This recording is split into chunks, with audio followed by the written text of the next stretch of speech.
way too long, so feel free to hang out for just 1 minute just to let people log in. I know that sometimes it takes a few seconds to get the audio working here, but we'll start in just 1 minute. So bear with us, and then we're going to kick off, and I'll introduce our guest, James, and let him speak a little bit about his company, QualityLogic, and then we'll get started with some of the questions and answers, and be excited to kick off.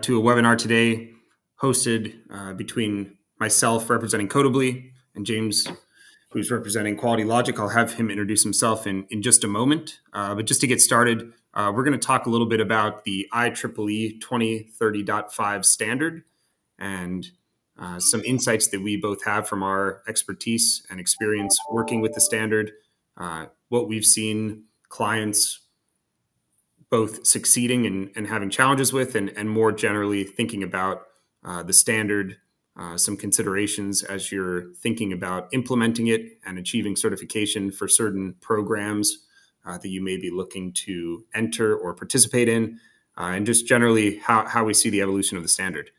So I'll do a quick introduction to myself and then turn it over to James. My name is Spencer Borson. I help lead the U.S. business for Codibly. Codibly is a company that's been around for a little over 12 years and are a consulting and IT services company that specifically focuses within the renewable energy space. So we do a variety of different types of projects, one of which is implementation of market integrations and certification support for standards, including IEEE 2030.5, but also others that are related, like OpenADR 2.0 and now the evolving 3.0 standard. So excited to have this conversation today. And I'm going to pass it over to my guest, James, to introduce himself, and then we'll sort of get into the conversation. Thanks, Spencer. So I'm James Mader with QualityLogic, and really happy to be here. So our business is building software test tools, and we've been focusing for the last over 10 years on the standards related to grid operations, especially in terms of controlling distributed resources. So that includes the demand side with thermostats and pumps and water heaters with OpenADR, and the DER side, or resources that can actually feed power and energy back into the grid, such as solar, inverters, battery storage systems. And I personally have spent the last couple of years focused on the whole vehicle to grid world and the opportunity to use the batteries in the growing fleets of electric vehicles as grid resources. So really, appreciate Codibly putting on this webinar. I'll just comment that, QualityLogic doesn't endorse specific companies, but we're happy to work with our customers and help promote a standard and an ecosystem that we've both invested in, such as the IEEE 2030.5 standard. So, Spencer, anything else you want me to talk about, or is that? No, I think that's fine for now, and we'll definitely dive a little bit more deeply into QualityLogic, and I've got some follow-up questions for you there, James. But I thought maybe we could start just by giving a quick overview of the standard itself, and I'll also say, as we're getting started here, that as people have questions, there is a comment function within the LinkedIn page and also on the YouTube, depending on where you're streaming this from. So if you do have questions, we very much encourage you to drop those into the comment or chat box, and we will do our best to respond to them when it's sort of a relevant topic to our conversation. So just wanted to make a note on that.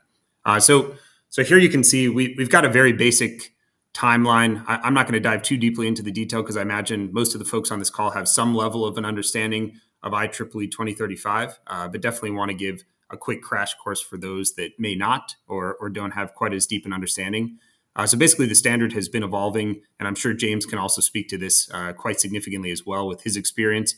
It's been evolving for the greater part of 2 decades, and we've really seen it take shape, especially really following 2013 when this IEEE 2030.5 standard was published. And then again in 2018, there was an updated standard that was published as well that had some more of the modern and current configuration and protocol. And then we saw the adoption of California Rule 21, and I think that's really the pivotal moment here. Was the state of California uh, basically requiring that there become compliance between the three large IOUs within the state, which are SCE, San Diego Gas and Electric, and PG&E. So controlling most of the state's assets and power generation and distribution. And so that was really the watershed moment here. And then since then, we've also seen other states starting to offer either incentive programs or even starting to dabble as well into more of a regulatory compliance type mandate. So Hawaii would come to mind as well, which is a significant one. And then also there's programs like the Watt Smart program that Rocky Mountain Power offers in Utah. We've continued to see this evolve and become more prevalent. So I can talk a little bit more about the standard and the benefits. I guess James, I would ask if you've got anything else that you think are key details along this evolution, and anything else you'd want to add. Probably three things I would add to your chart or your timeline. First of all, there is a updated version of 23.5, which has gone to ballot and been approved. So it will be published, I think, early next year. And so that'll be 2023 or 2024 version. It'll be backward compatible. So anyone who's invested in 23.5 2018 won't be left out. But it's got some significant improvements to it, some of which were done specifically for my second point, which is that Australia as a country has adopted 2030.5 as a key standard. They're right now developing their own certification program for their version of 2030.5, which is basically California's plus a few nuances that they needed. And those nuances got put back into the updated standard also.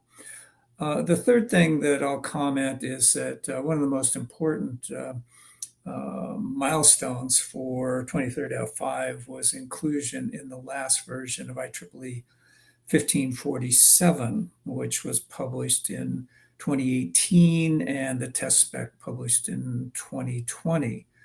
The significance is that it requires that all DERs, so that's solar inverters or battery storage inverters or charging stations where you're going to be doing bidirectional power for basically exporting power from devices into the grid, requires a interconnection. It requires an interoperability standard to be part of the inverter system.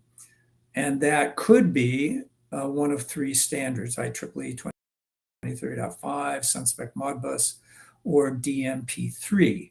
For most of the residential and distributed applications where you're going to use internet, open internet communications, the IEEE 2030.5 standard is the preferred one. We actually have a set of tools that are used globally by these manufacturers and the labs to certify. And we see about half of the vendors getting certified with a 2030.5 protocol and the other half with the Sunspec Modbus, and a number doing both because the market is looking for it. So those are three key things I'd add about 23.5 in the timeline. Yeah, no, I think that's a really good addition. And I guess I want to also make sure that we're clear in just defining, what this standard is even meant to achieve, and really it's meant to standardize communications between the smart grid, so the utility side, and consumer devices. So we're calling these distributed energy resources. These would be things like James mentioned. So batteries, electric vehicles, smart thermostats, basically enabling these devices to have a common communication protocol between the utility and these devices, often aggregated into an aggregator rather than direct communication to individual devices. But to be able to communicate when there's a need for some level of demand response or load control, to enable better management of the power on the grid. And that's really critical, especially as more and more power is decentralized, and versus the traditional model where we've got a couple large power plants producing almost the entire supply for a region. Now with the distribution and decentralization of all of these assets, it becomes increasingly critical that the utility is able to manage all of those different distributed resources.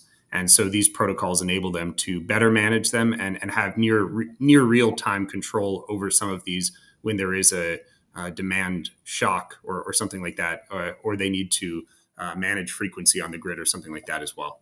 So just want to clarify exactly what we're looking at here when we say IEEE 2035 and really why it's important.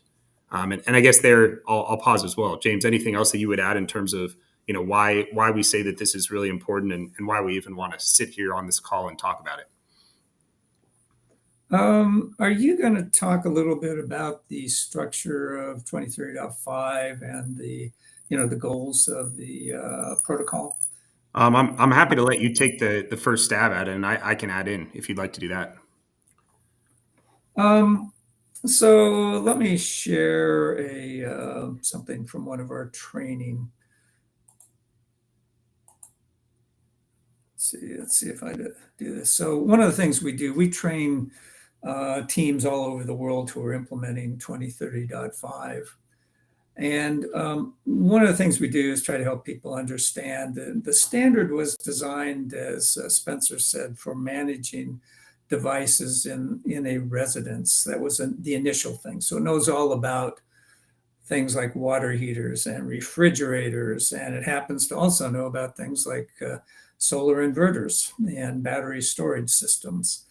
And the slide I put up is a structure of the slide of the protocol itself. So it was designed, and you can look at the smart energy functions, and these are function sets. So these are sets of commands that are within the standard that can be implemented to achieve a particular goal.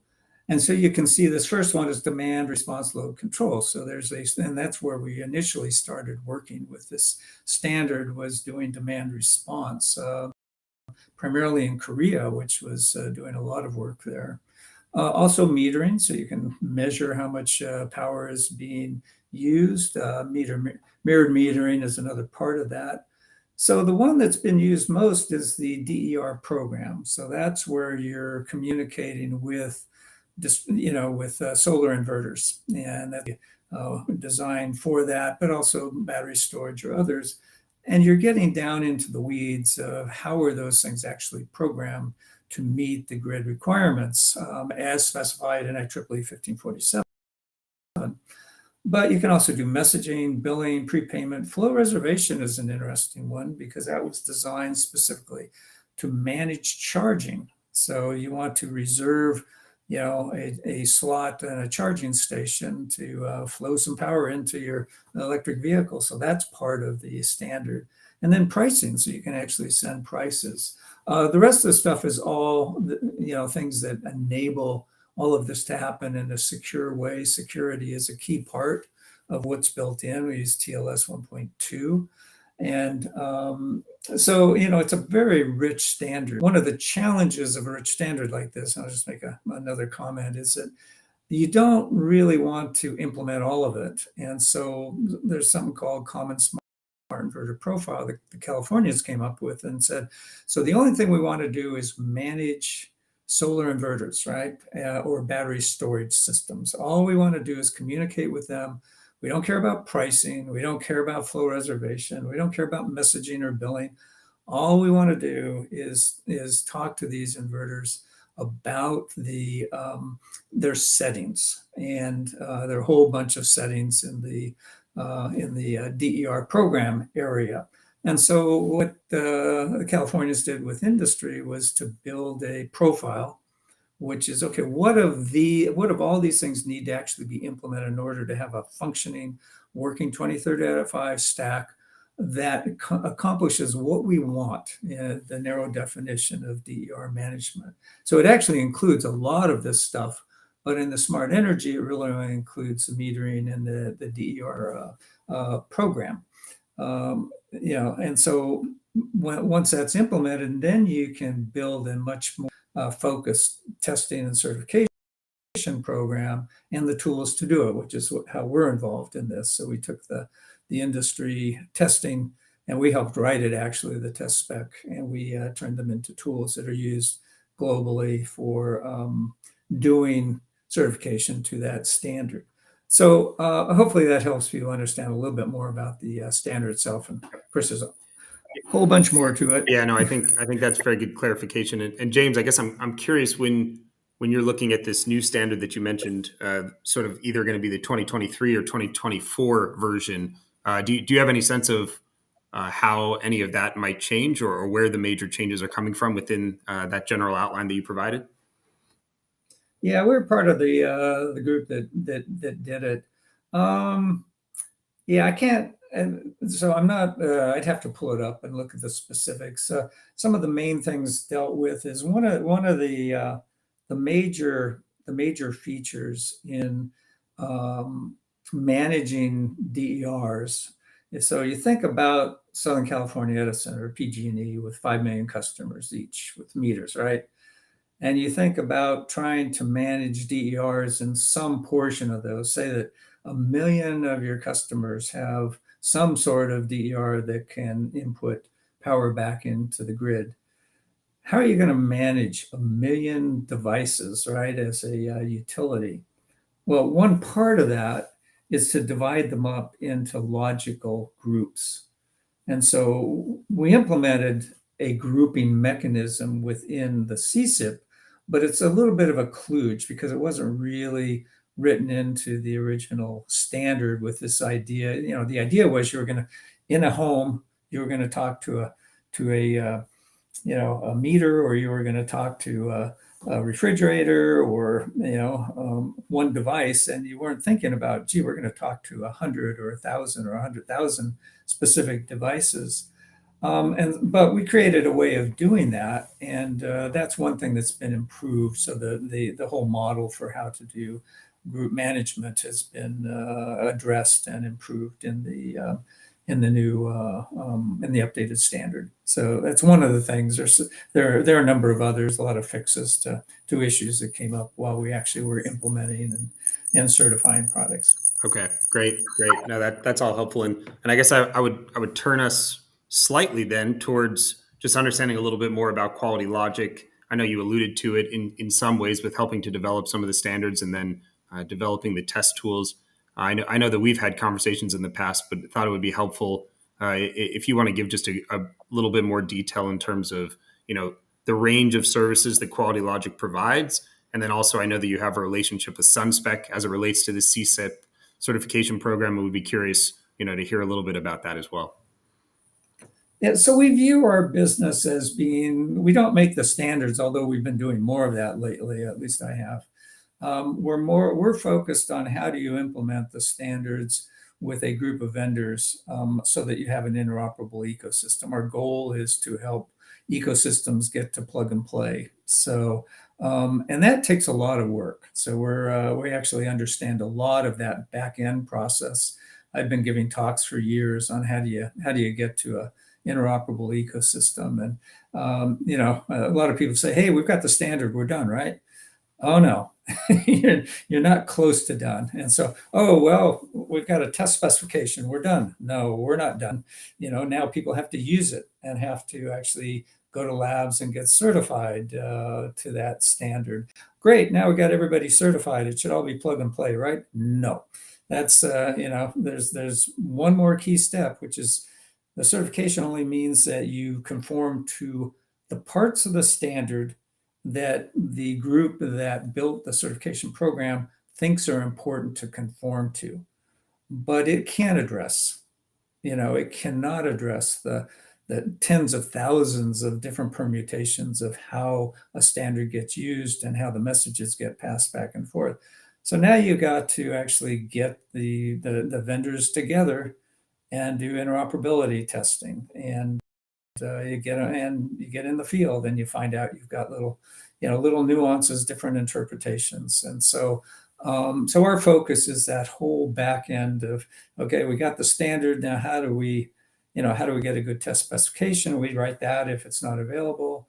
How do you get people educated? We train people on the standard, because if you can build the testing for it, you can help people understand the standard and how to get certified on it. Then we support the labs. We're not a lab, so our job is, all the labs are customers of ours. So we provide the labs and the vendors with tools that they can use to automate the certification testing. The tools are also designed to be part of the development process. And a large number of our customers actually integrate them into their development environment as another one of their test suites.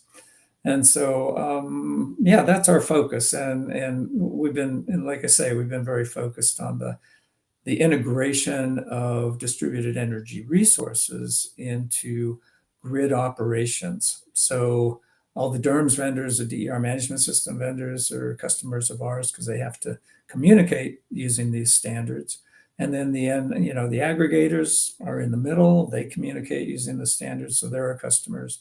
And then the developers of the actual end products that are using the standards are also customers of ours. So hopefully that helps. Yeah, no, Our website, that our website's QualityLogic.com, so easy to look it up.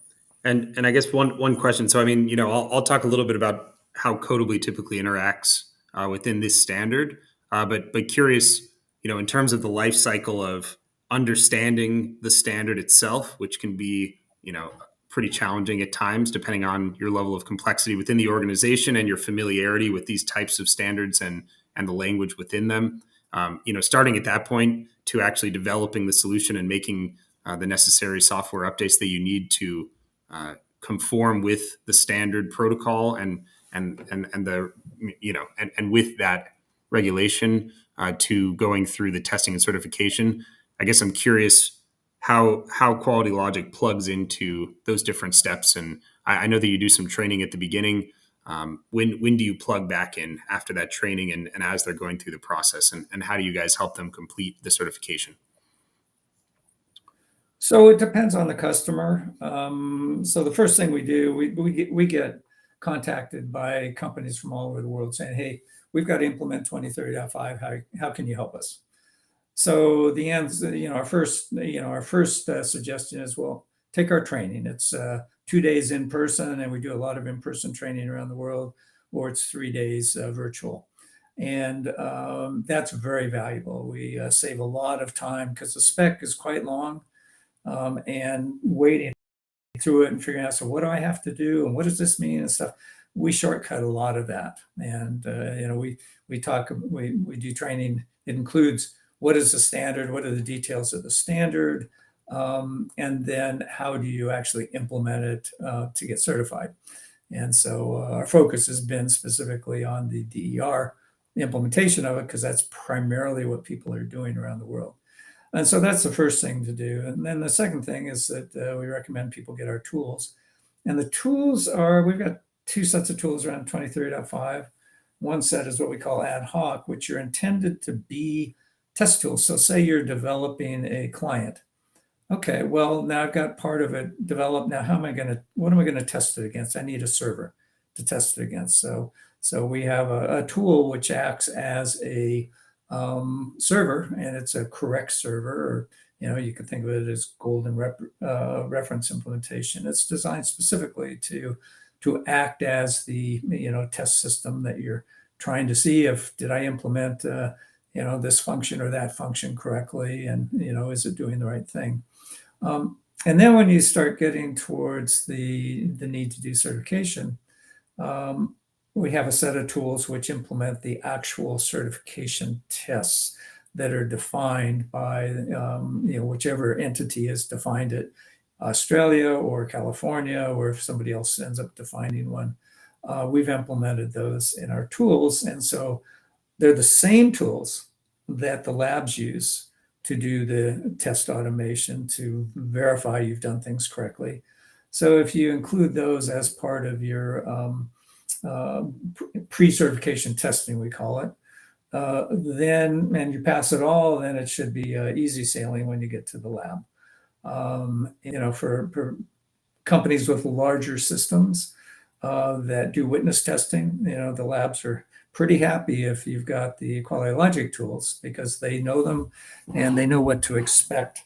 We've also worked very closely with the SunSpec Alliance, which it owns the actual certification. And so once a lab has done all the testing, it submits maybe 100,000 lines of log to the SunSpec Alliance, which uses a tool to go through and validate that everything was done correctly. So, we spent the first year, finding all sorts of issues between SunSpec and the vendors and the labs, but we've got those all straightened out now. So we've got a very strong, program to get certified through the whole process. Then post certification, you're done for a while, but then you've got your own updates, right? So how do you validate that you've done a firmware update or software update? How do you validate that you're still conformant? You could run the test tools there. Down the road, you may need to do a certification update. There may, once, we'll be implementing all the new features and functions of the 2023 or 2024 version. And so when you upgrade to that, you'll want to test it and go back through certification. So, so the tools are useful for that. And as I said, we have customers that actually just take the tools and they have APIs, so you can just integrate them into your development environment to automatically, take any new update, and as you're running it through your QA process, you run them through our tools again and make sure that everything is valid from those tests.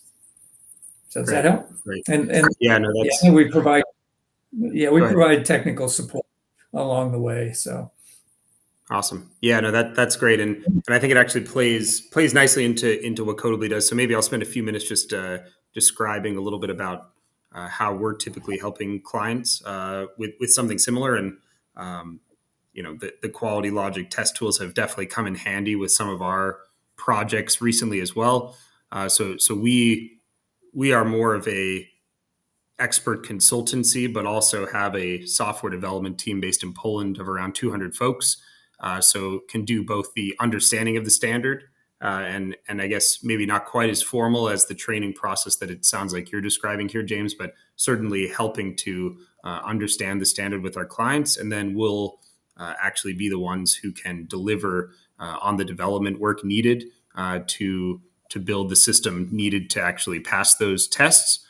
So we've done this both with California Rule 21 in just the last 6 months, and then also within Rocky Mountain Power's WattSmart program in the state of Utah. And so we understand the ins and outs of how all these different things play together between CSIP and IEEE 2030.5 and 1547, and the complexity of even understanding how that all plays together. And what is really the goal that you need to achieve to become compliant to sell in California, for instance, is something that we've seen clients struggle with. And even just being able to break that into its component parts and explain clearly, we're going from X to Y, and then we need to achieve Z. That can be very, very valuable in itself. And then being able to do the development to make the software changes within their within their products that they're hoping to sell into those markets to residents. To residential consumers can be a very useful addition as well. And then towards the end of that process, we've actually used QualityLogic tools ourselves and found them very useful in making sure that the product that we're developing for the client to communicate with the grid and to pass the standard testing and achieve certification is in fact passing those tests. So that when we go to the lab and the client spends the money to go through the official certification testing, we can be sure that we're going to pass it on the first go and not have to go through the pain and cost of doing it again. So that's typically how Codibly will work. And then we can also provide more of a support and maintenance model in our software development team to continue to support challenges or new features as well, and opportunities as the client goes to market upon achieving certification, for instance, in California, and starts to roll out their products and sees that there's some different things they want to do with their product from the software side. We can then also support on that as well. So that's typically what we'll do. I guess, just to spend a few minutes here, and I know we're already at the half hour, and we sort of ticketed this as 35 to 45 minutes. So coming towards the back end here. So do want to make sure that we get in a couple other thoughts.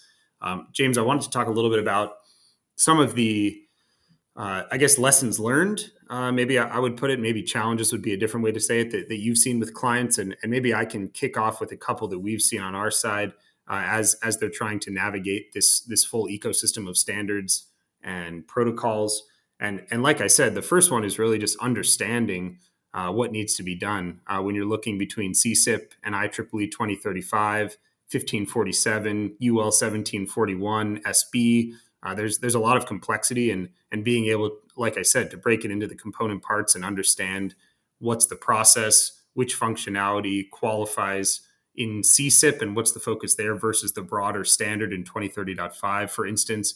It's a key insight that's very challenging to understand without proper experts advising you and without the expertise and training at the beginning of a project. And then also we've seen not fully understanding, I guess, what are some of the incentives. So within the WattSmart program, for instance, we saw some challenges from clients in understanding, which types of incentives their customers would be able to achieve and how that would play into their business. So thinking a little bit about the commercial side as well, and thinking through the strategy and when it made sense to make a move towards that program and implementing the standard. Those are some of the ones that we've seen. I guess, James, I'd be curious. I know you guys are primarily on the testing, so curious what you've seen in terms of that, or generally the evolution of the standard, if it's more applicable to that. Yeah, I think maybe comments around the relationship of IEEE 2030.5 to the other standards landscapes. One of the big, so I mean, I spend all my time in the standards world, so I've got a pretty good idea, but I have to step back and realize that most of this stuff is like a foreign language to most people, and especially because you can list 25 or 30 standards related to a specific domain, right? And they range everything from testing, from safety standards, UL safety standards, to cybersecurity standards that are still in development, to the actual protocol, the communication standards. And so they're all over the place. The question we get most usually from people just kind of wading into this is, why, which standards should I use, OpenADR or 2030.5? And we start with a discussion of, so what are you trying to accomplish? And if someone, and this happens all the time, if someone is only wanting to do a traditional demand response program, which is to send an aggregator or a building management system or something that says, hey, could you reduce power by this much at this time? That's an OpenADR domain. So, and it's not that 2030.5 couldn't do it, but where do you've got 400 vendors in the OpenADR world that have products and certified, and it's all around this demand response stuff. So you can go out in the market, you can find vendors today with products that you need and know how to implement them. And so, sort of end of discussion as far as we're concerned. And we've got people say, no, I really want to use 2030.5. I said, well, okay, but you're using a good standard, but you don't have an ecosystem behind it for the application of doing demand response. And so, there isn't a certification program around it. There's not a test specification around it. And there aren't very many vendors that have implemented a DRLC implementation of 2030.5. So, but now let's say that, well, I want to do but I want to do it with resources that could someday be also DERs that could be exporting power back in the grid. And a really good example of this is electric vehicles. All right, most people want to start with managed charging, which we think of as a demand response program, because all you're trying to do is say, hey, you've got a fleet of buses or delivery vehicles or something. They're all sitting overnight from 5 p.m. on. And boy, if you could manage when you charge them, that would be a big help to the utility. And there's big incentives for doing that. So, but if you're also thinking, gee, we'd like to migrate that program into vehicle to grid, where not only do we manage the charging cycle, but we pull some of that energy back out of those vehicles while they're sitting there in the depot, you're not going to be able to do that very well with OpenADR. You could do it, but it's sort of crude, and there's a bunch of stuff that has to be done with other standards. With OpenADR, you could say, hey, instead of a positive, reduce by this amount, we want you to increase by this amount, which is basically a reverse way of saying, hey, put power back into the grid. But you're not dealing with all the nuances of what does that mean down at the lower levels. But IEEE 2030.5 has a whole ecosystem of vendors that do exactly that, and a profile for doing exactly that kind of management of the power flows back into the grid. And there's some work being done. SEPA did a nice project to develop a fleet management demand response program, managed charging program, using 2030.5. So there is now a profile out there. There's not really a certification program around it yet, but that may come as people are more and more interested in doing something that can migrate from managed charging to vehicle to grid stations. So that's kind of the biggest area of confusion. And then of course the whole IEEE 1547 world, which is kind of orthogonal to this, because it defines what those interconnected systems have to do. So if you're managing a solar inverter, that has to be IEEE 1547 conformant. And the way you do that is with an underwriter's lab, a UL standard 1741, which is a recognized testing standard for certifying to that IEEE standard, and is used globally for that. But that is focused much more on the safety and the functionality of those inverters. And the intersection is that you've got this interoperability requirement for, they say, hey, we got all these fancy, we've added all these fancy new programmable capabilities in these, in these systems. How are we going to communicate and change those settings? And so they said, okay, we better have some standardized ways of doing that. And so that's where you get a 2030.5 or some spec Modbus interface that has to be included in these new DER systems. So anyway, it goes on and on. So hopefully that helps. Is again, the biggest challenge is just sorting through what exactly is it that you need to do. Yes. Implement, and so I think we share I think we share that same thought. Then a lot of overlap between our two answers there, and interesting that you mentioned OpenADR, because that was definitely going to be a question I was going to ask along the line here. And OpenADR is something that we also have a lot of experience working with, and given how similar and applicable it is to California Rule 21 as well as an option there, it's something that we've worked with certain clients on, and is a little bit more global, I guess, as well in terms of some of the uptake in certain countries in Europe, and also across Japan, Korea, China, and certain other regions as well. And I know for those that are interested, they're just about to release their own 3.0 standard, which is similar to what IEEE is doing with their 2023 or 2024 version. It's sort of the updated version of their 2.0 standard. And I wouldn't necessarily call them equal by any means, but just to say that theirs is also an updated standard, and it's being released in actually, I think it was last week at the NLIT conference in Paris that it was officially announced. So something to keep an eye on if you're thinking about the trade-offs between OpenADR and IEEE 2035. Worth taking a look at the most modern 3.0 standard there as well, as it might be relevant to your business. So maybe I know we're at 40 minutes, so I'll wrap us up here. And James, I guess my last question for you would be, when you're thinking about the future, and thinking about demand response and distributed energy resources and DERMS and this whole ecosystem, what do you think the future looks like? If you look forward 5, 10, 20 years, what's something that excites you, and something that you're thinking about, and curious to see how it evolves? So, I think you touched on it early on. The biggest challenge the whole electric industry sector has is to incorporate all these renewable distributed energy resources into their operation. It's a totally new paradigm.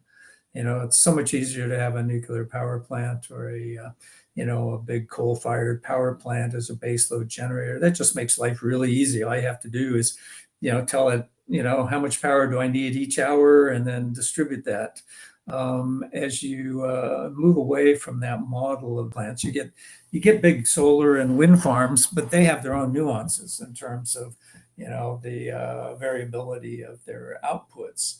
And so and then you've got the whole advent of rooftop solar and stuff. But what I'm seeing is that the real big game changer is going to be the integration of electric vehicles into grid operations. Those are just going to come on like gangbusters, and they provide such a potential a challenge to utilities to provide all that power when they need it. But more importantly, I think, is they provide a huge opportunity if you can integrate the charging and uncharging or discharging of batteries back into the grid. If you can integrate that in a really efficient process that doesn't do any discomfort to owners of the vehicles, and and improves the operation of the grid, that's just where things have to go,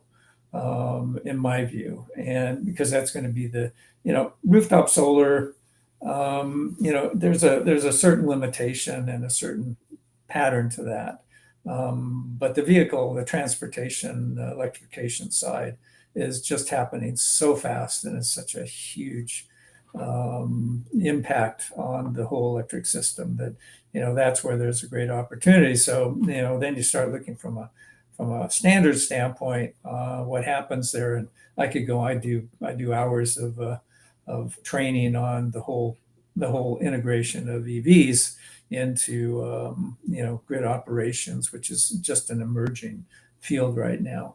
So that's where I see things going. But we've got to get these standards implemented well, ecosystems, so that you've got, in order to have an efficient way of quickly reorganizing how grids operate, because you've got new resources that come into the grids and can do great things for it, and figuring out what the business model is of all that. But from a communication standpoint, well, we need standards like 2030.5 so you can move to a true plug and play environment like you do with Wi-Fi, and just that's what I see. Yeah, no, super interesting, and definitely the EV space is something that we're exploring very deeply. And for those that don't know, half of Codibly's business is e-mobility related. So all the complexities of the EV space is something that we're continuing to think about, and the evolving space, whether it's things like you mentioned, James, around vehicle to grid, and thinking about how the power within vehicles, which is going to be more and more and continuing to be distributed and decentralized across the entire country and across the world in these small little vehicles that each pack a little bit of a punch, and how we can leverage that, and have that be part of our power supply is going to be continuing to be more and more important. So I want to summarize by saying thank you to everyone who participated, and thank you, James, for taking the time here to participate and to add your very, very deep expertise to this topic. And hopefully those who listened found it interesting. We'll also make the recording available for being shared afterward. And, get in touch with QualityLogic, get in touch with Codibly if you have questions. Both of us can offer different ways to support. And thank you all. Appreciate the time, James, and thanks everyone for joining, and hope everyone has a nice rest of their day. Thank you, Spencer. Yeah, take care.